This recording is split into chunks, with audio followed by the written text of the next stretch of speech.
మా డిమాండ్స్ ఉద్యోగ భద్రత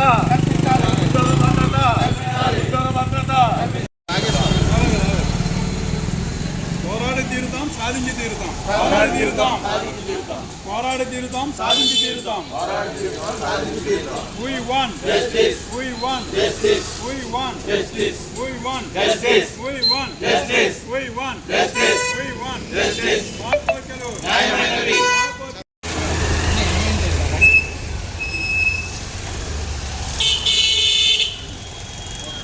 సహకార సంఘ ఉద్యోగుల ఐక్యత.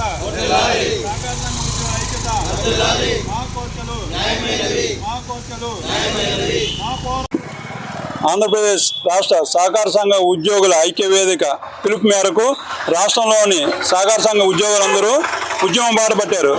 గత 15 సంవత్సరాల నుంచి ఉద్యమం చేస్తుంటే 2019లో జీవో ఇచ్చి ఆ జీవోని అమలు చేయకుండా తాసారం చేస్తున్నారు. గత ప్రభుత్వంలో కూడా మేము ప్రభుత్వాన్ని కోరాం, కానీ ప్రభుత్వం పట్టించుకోలేదు.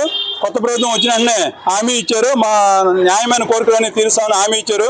కానీ ఇప్పటివరకు దాని మీద ఒక్క అంగుళం కూడా ఎదరగలేదు. మా కోరికలు న్యాయమైన కోరికలు 2019 నుంచి 2 సార్లు పే రివిజన్ వేయాలి, పే రివిజన్ వేయలేదు. 2019 తర్వాత జాయిన్ అయిన ఉద్యోగస్తుల్ని పర్మనెంట్ చేయాలని కోరుతున్నాం, అది కూడా చేయలేదు. 2019 నుంచి వాళ్ళ నియామకాలే లేవు. ఉన్న ఉద్యోగస్తులు లేక, నియామకాలు లేక మేము చాలా ఇబ్బంది పడుతున్నాం. ఉన్న వర్కర్ల మీద ఎక్కువ ఒత్తిడి పడుతుంది.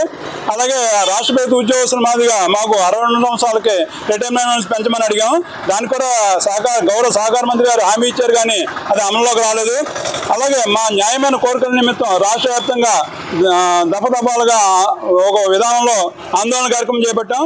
త్వరలో ప్రభుత్వం ఈ మా కోరికలను తీర్చడానికి ముందుకు రాకపోతే సమ్మె బాట కూడా పడతానికి సిద్ధంగా ఉన్నాం. మరి గ్రామీణ ప్రాంతంలో రైతాంగానికి సేవలు అందించే సహకార సంఘాల ఉద్యోగుల సంక్షేమాన్ని ఈ ప్రభుత్వం పట్టించుకోకపోవటం శోచనీయం.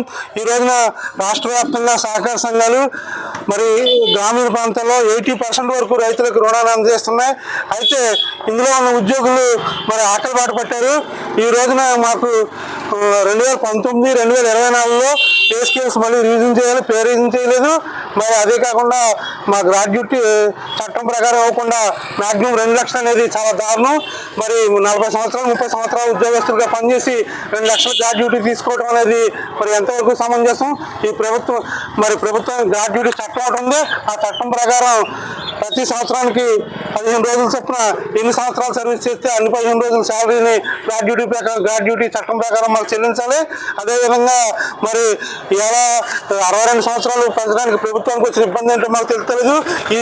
ఈ ఉద్యోగులకి జీతం ప్రభుత్వం చెల్లించడం, సహకార సంఘాలు చెల్లింత అయినా మా వయో పరిమితిని రాష్ట్ర ప్రభుత్వ ఉద్యోగులకు వయో పరిమితి పెంచి మాకు పెంచకపోవడం అనేది ఏంటో ఈ ప్రభుత్వం ఒకసారి ఆలోచించాలి.